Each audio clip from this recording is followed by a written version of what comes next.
Ladies and gentlemen, I hope you guys feel wonderful. Honestly, I do.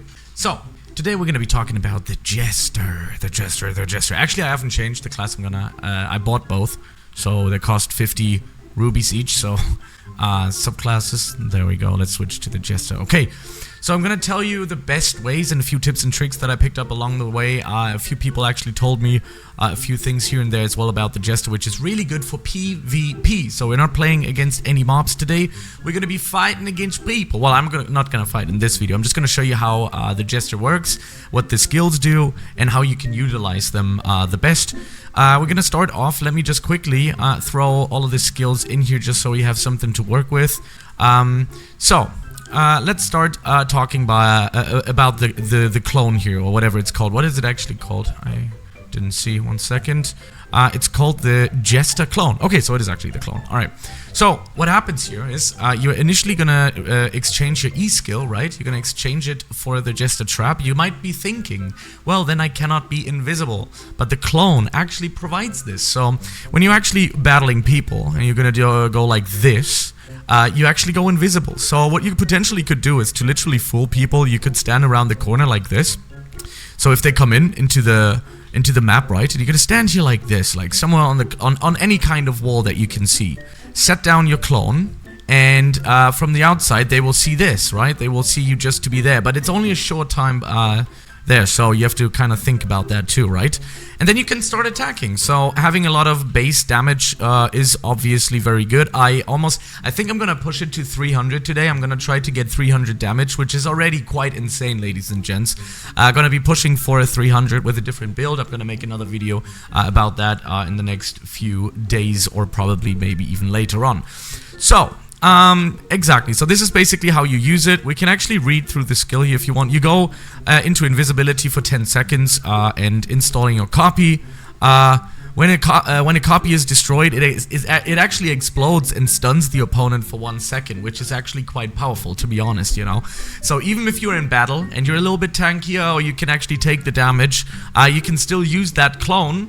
And if they kill it and it explodes, they will be stunned for a second. Now, you might go like, is that so good? I think stuns are probably the best thing and the strongest thing in PvP in general. So, a stun is very powerful here.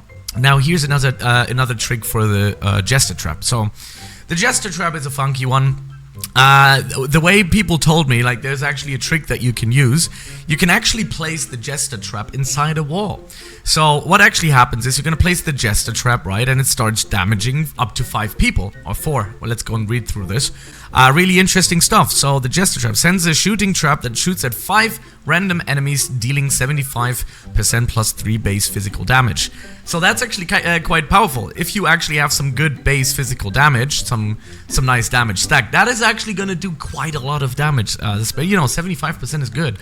Plus 3, it's gonna be added towards that as well. So what you can do is, before they get into the room where you are in, right, if you're invading, for example, by the way, this is how you invade. You go over here into the invasion master, and then you're gonna click invade.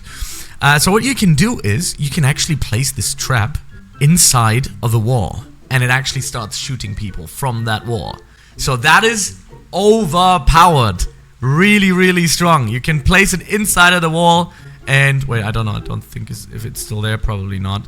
Maybe it doesn't work in this map here. Maybe it was fixed too. But people told me yesterday that you can put it into the wall. So I'm definitely gonna be interested in trying that out. And now to the star of the show, so to speak, which is gonna be the mana cards, right? So you're gonna be throwing 3 mana cards ahead of you when moving in different directions. So what that means is, if you run left to right, which means, wait, let me show you. Like, let's go into this. If you go like that, and if you throw the cards, you see that they are red, right? They will do damage. So, that's very nice. They're gonna do actually 125% damage. So, that's really nice. It's based also of your physical damage. So, moving forward will burn mana. 10%, I think that's not really good. Don't use it. And now the strongest one is, if you run backwards, you're actually gonna stun them for another second. So if they are, for example, in some sort of a move, you can completely cancel them out with that. You can hit multiple targets with it, and you can stun like an entire group almost of people. So that's very nice. Combine that with all of the other moves, and I also would probably suggest to go with Flurry of Blows, because that does just so much damage. You could technically go with Shadow Step too, if you want to be on the outsides a little bit and then teleport yourself in. Could be really good, and you also start teleporting behind their back where you do more damage. Many people don't know this. If you're behind an enemy, you do more damage. There's more crit chance damage for you there, so really, really good.